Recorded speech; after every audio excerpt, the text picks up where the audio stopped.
Welcome to another edition of the Nightly Nuge. Actually, it's been hijacked by the Dr. Oz edition of the Nightly Nuge. Gentlemen, happy good evening Tuesday. Thank you, Keith. Good to be back with you, man. The Nightly Nuge is the clearinghouse for truth, logic, and common sense, and that's why I have this guy next to me. You know, Dr. Oz, we talked about this yesterday. Congratulations again on getting the endorsement from President Trump. I mean, everyone that knows anything knows that that endorsement doesn't come easy. He doesn't issue it lightly. The same with Ted Nugent. You have both of their endorsements. But I've got several questions I'd like to ask you this evening that I know is on the minds of Pennsylvania voters. So let's start with COVID. Mandates, lockdowns, the vaccine, and what that's done to our economy. It's kind of a long question, but start with COVID and what's your position on that? And if you're in the U.S. Senate, what are you going to do there? Well, Keith, you know, we just had a round table here with Shemaine and Mehmet's wife, Lisa, and some friends, my son, Rocco and Belle.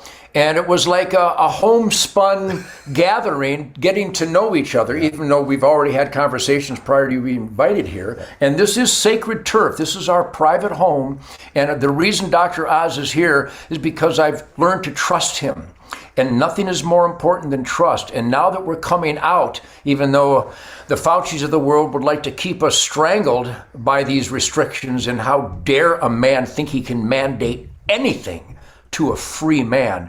But we've already put Dr. Oz through the ringer, so I want my friends all across the world. By the way, we not only have lots of Pennsylvania blood brothers out there, great families from Pennsylvania, but we're represented by all 50 states, all across Canada, New Zealand, Australia, Portugal, Spain, Ireland, Scotland. We have people paying attention because it might be a U.S. Senate race for Pennsylvania, but all these core issues are at the top of everyone's mind as they see tyranny metastasizing in all of our lives.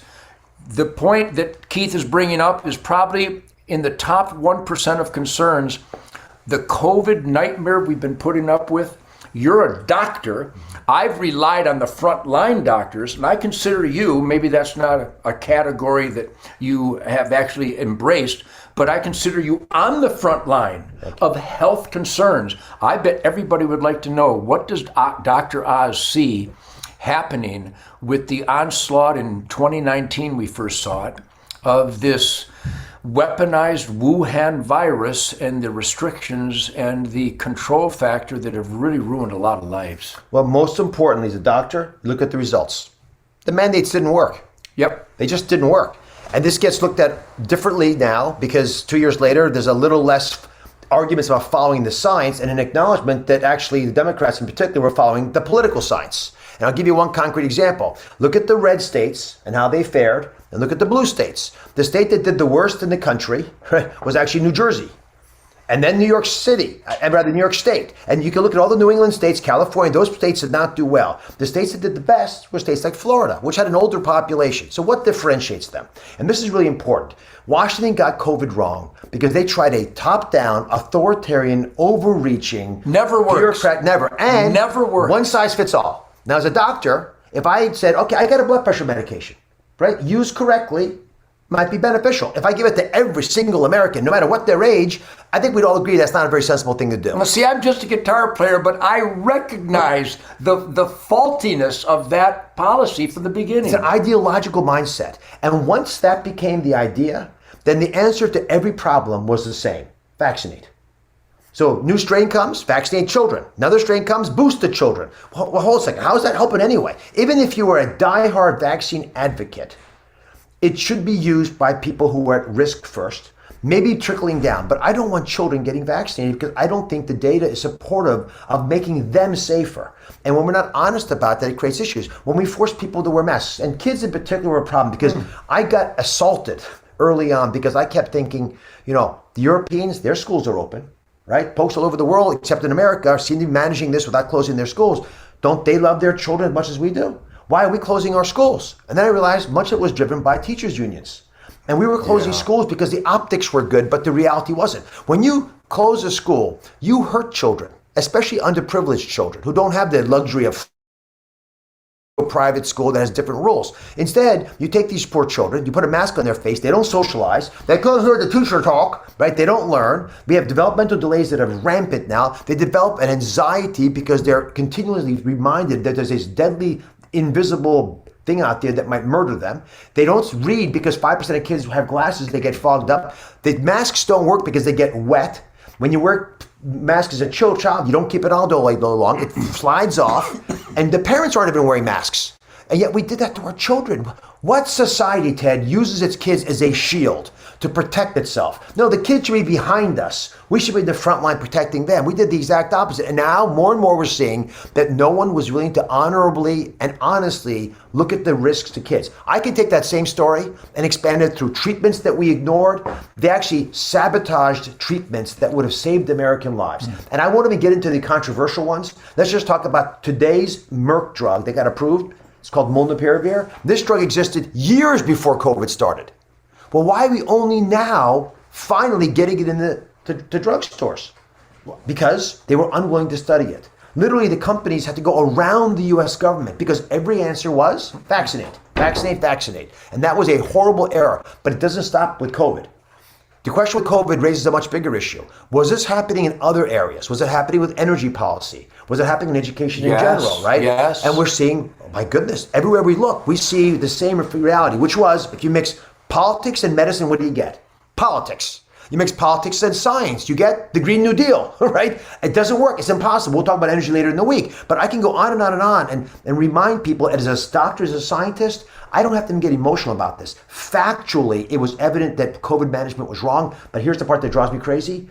You weren't allowed to say it. You got canceled. That's the worst part, I think, of all, because without communication, ideas are stifled. In fact, in this instance, during COVID, ideas weren't just stifled, they were eliminated. They were censored. And so were the people who had the ideas. I was with Dr. Malone, one of the inventors of the mRNA technology. Right. We did a CPAC program together. Now remember, this is the guy who got taken off Twitter, YouTube, everywhere else. No, he's pretty prominent.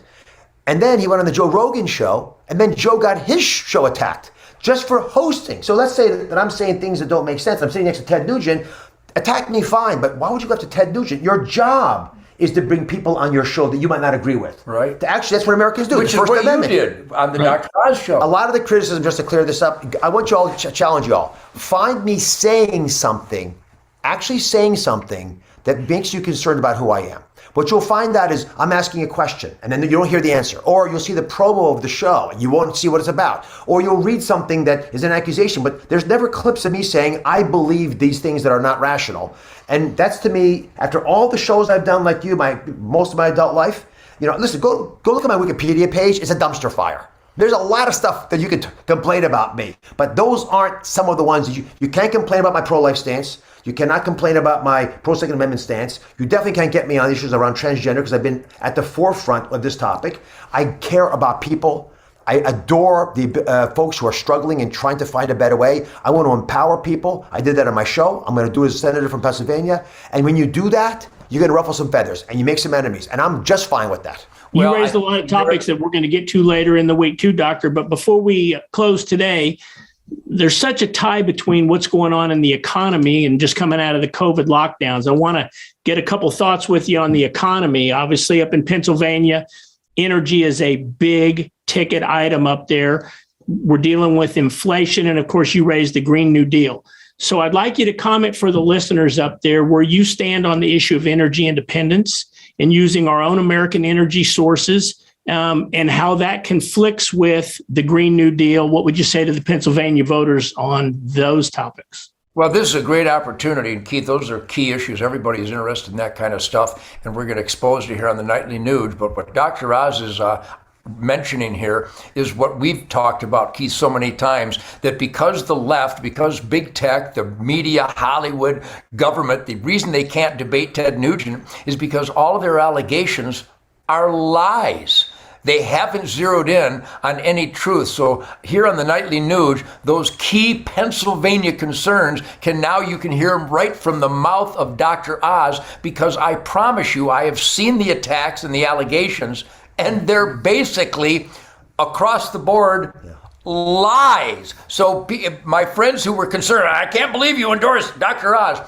Believe it. I did the vetting. I did the research. So Pennsylvania, where fracking is a big deal and the economy is tied to energy nationwide, and particularly in the great Keystone State of Pennsylvania, follow up on what Keith is probing here. What is your attitude on those issues?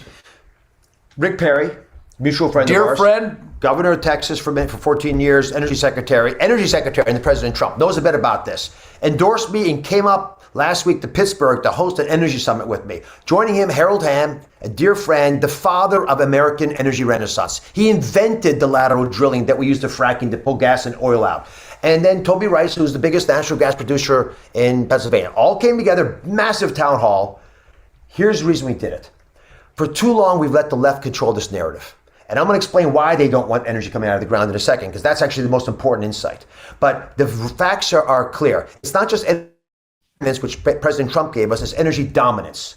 In Pennsylvania, people are angry because they know right beneath our feet, we have enough natural gas to power the entire country for hundreds of years and drop energy prices, helping a regressive tax that hurts everybody and create new jobs. If you go to, for example, Susquehanna County, Wyoming County, the northern counties of the Northeast. I know those people, sure. Right, wonderful people, rural areas. They have incredible reserves of natural gas. When they take them out, they increase their standard of income, average mean income from $40,000 to $58,000. It's 50% increase in how much money the average person has. And guess what you do with the extra money? You make food banks, you build theaters, you build schools, you train young people to learn how to put pipes together and do electronic work. You create a culture that thrives once again. So in Pennsylvania, when you take away our energy independence, you hurt us personally, which is such an important issue. The other reality, just to be broader and altruistic, our energy, if we could actually get it to our coast and ship it overseas, will save the planet.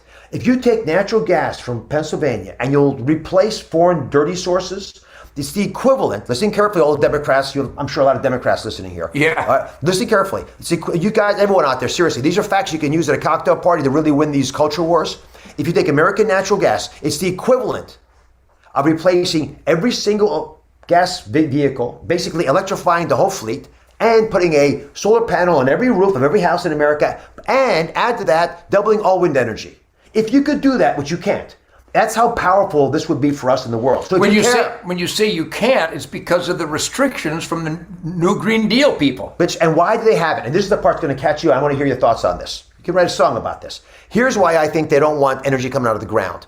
The far left believes we're a pestilence. Human beings are cockroaches on the planet. If you give us tools to prosper, we'll just destroy more because we're not a force for good. If you think God created man to be something that was special, unique, and there's a divinity, when I look in your eyes, I see that spark of the God in you. If you believe that, then you would want us harvesting the cleanest energy possible and using it while we move to even better sources.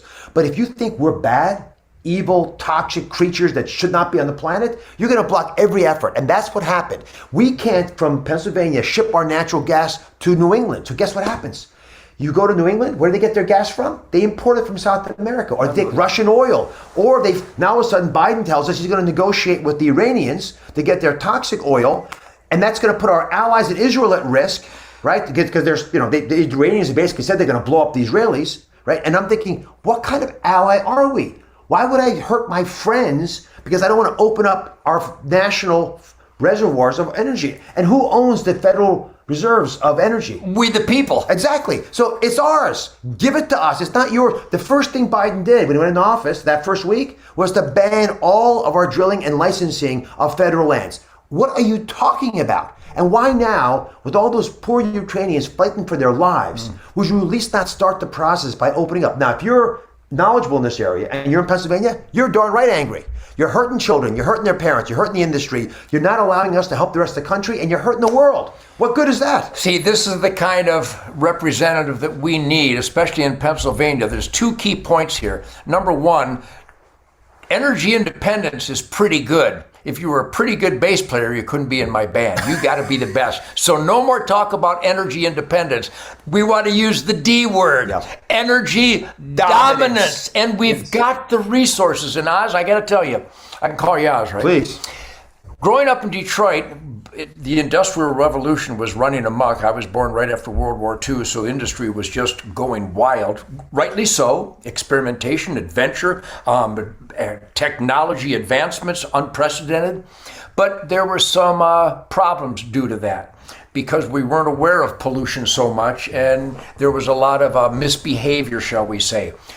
Lake Erie, the beautiful Great Lake of Lake Erie near Detroit, would catch fire because of the runaway pollution. Well, the hunters, the duck hunters, and the fishermen, and the trappers who were going after the beaver and the otter and the muskrat, they saw the destruction of this magnificent body of water. So those were the voices that raised hell.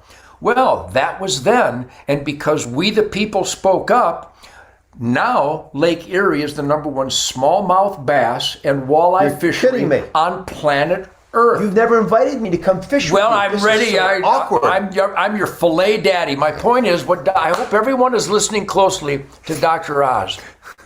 Energy dominance. We have the resources and we have a system that is cleaner than the rest of the world.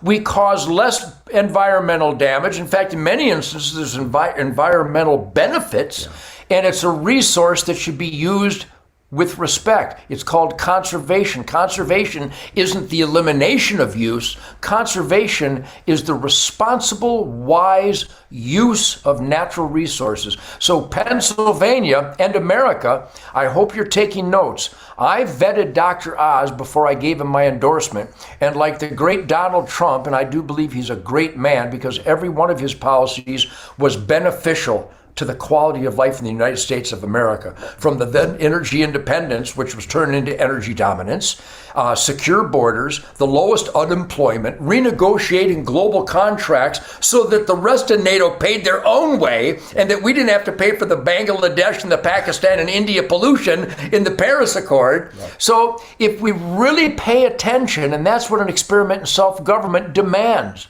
on a moral and I believe spiritual level, that we have the greatest and only quality of life due to experimenting in self-government. And what Dr. Oz represents is, Uncle Sam, keep your distance. Regulation should come from we the people. Energy management in Pennsylvania should come from the people of Pennsylvania because they're environmentally conscientious, they're smart, and they're industrious. And we can have energy dominance if this guy is elected to the U.S. Senate in Pennsylvania. And again, the Nightly Nuge is a global communication. Everyone, these are the policy overviews that we should demand in all 50 states. And my great friends up in Canada, under the thumb of Fidel Jr. up there. Oh, gosh. I mean, we need to experiment more in self-government. So my hunting, fishing, and trapping licensed friends in Pennsylvania, did you know that you hold the key to the future of Pennsylvania? Just get out and vote your conscience and vote those priorities that create this wonderful quality of life in America and Pennsylvania. God, family, country, constitution, rugged individualism, the entrepreneurial spirit, conservation, conscientiousness. So Dr. Oz, thanks for another night of Nightly Nuge. And Keith, we're really on a run here because I think right now the only hope to turn this self-inflicted spiritual suicide at the hands of the Marxists and the anti-American forces in this country right now, and I've named them before, from big tech to Hollywood to the government to academia to most of the media, we the people have to re-engage. So those great, great families in Pennsylvania and again America, all these points are referencing in every state in the nation. Right. And if you're in Pennsylvania, if you're in Pennsylvania and you listen to Dr. Oz this evening, if you oppose the mandates and the lockdowns and all that, he's probably your guy. And when you're talking about not only energy independence, I love his phrase, energy dominance. If you're an energy voter and those comments, those policies resonate with you, mark your scorecard. Tomorrow night, Dr. Oz, I'd like to talk to you. I'm going to call tomorrow kind of suburban USA topics. I want to talk to you a little bit about education. I want to talk to you about safety. That's going to include what we're teaching our kids and the southern border. Are you up for that tomorrow night for the Pennsylvania voters to hear? I cannot wait. Any other questions they have as well? If you come back tomorrow night, we'll have another edition of, all right, Ted, I'll say it correctly, the Nightly Nuge. Thank you, Dr. Oz. God bless.